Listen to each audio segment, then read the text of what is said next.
So I left you last time with stunning views of one of my favorite places in Northern California, Mount Shasta. Mount Shasta sits on the border of Southern Oregon and Northern California. And as long as I've been traveling through here, I have heard about the mysteries of this magical mountain. A lot of locals think that there is a secret, mysterious people who live inside the mountain. And it's recognized as an eligible Native American cultural and cosmological property on the National Register of Historic Places. Ain't nobody gonna do it for you. You got to find your own.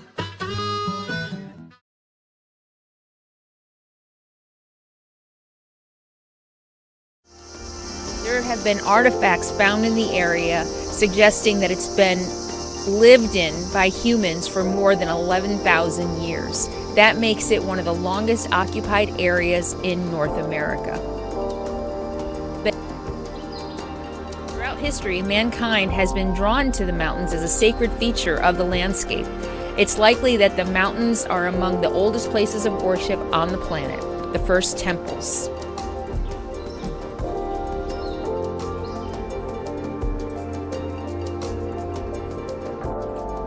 Mount Shasta's vast antiquity and mythic relevance places its significance on par historically and categorically with other sacred sites found among the world's oldest known civilizations, including the temples and pyramids of Egypt, Stonehenge, the Mayan pyramids, and Machu Picchu.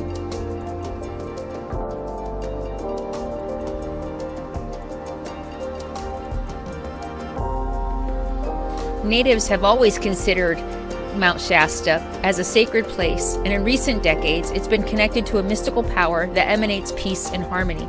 Some believe that Mount Shasta is closely related to mysterious flying objects, and some have ventured out and said that there are secret underground bases located inside this magical mountain.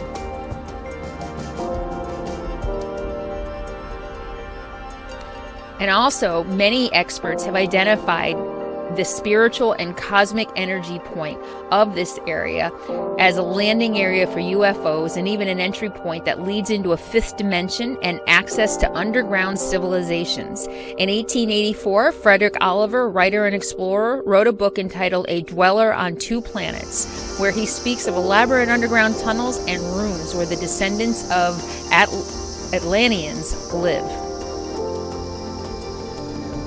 Russia ought to be in much better shape. Very fascinating stuff. I know that they went through the collapse of the Soviet Union. That was hard.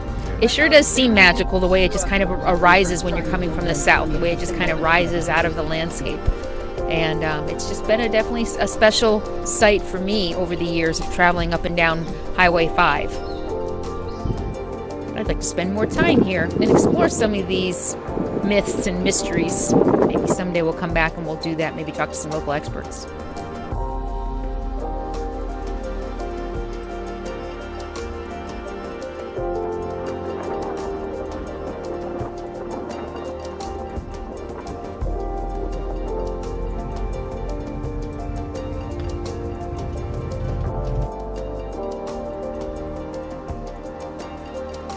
Welcome to Weed, California. Population 2,967. And Weed sits right at the base of Mount Shasta and has been a stopping place of mine for decades on the way north. And the name Weed comes from the founder of the local lumber mill and pioneer, Abner Weed, who discovered that the area's strong winds were helpful for drying lumber. And in 1897, Abner Weed bought the Siskiyou Lumber and Mercantile Mill and 280 acres of land that's now the city of Weed for just $400 in California. What was that? 280 acres.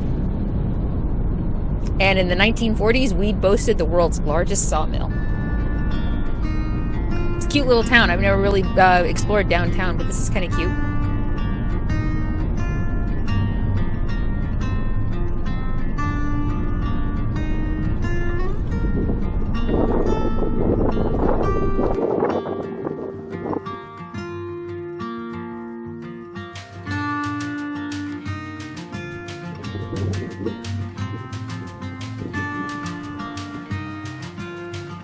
Okay, I hope you enjoyed that little bit of history and information about Mount Shasta. I know I enjoyed doing the research and learning a little bit more about it, and my little tiny tour of Weed, California. Stay tuned, there is a lot more to come, including a visit to the Shasta Dam, which I had never been to before, and that's coming up. So there's a lot more travel, RV, living, solo female nomad stuff coming up. So be sure to subscribe. You want to subscribe. You don't want to miss a thing. And I'll see you next time. Thanks again for hanging out with me. In the meantime, be happy, be free, and be kind. Mwah.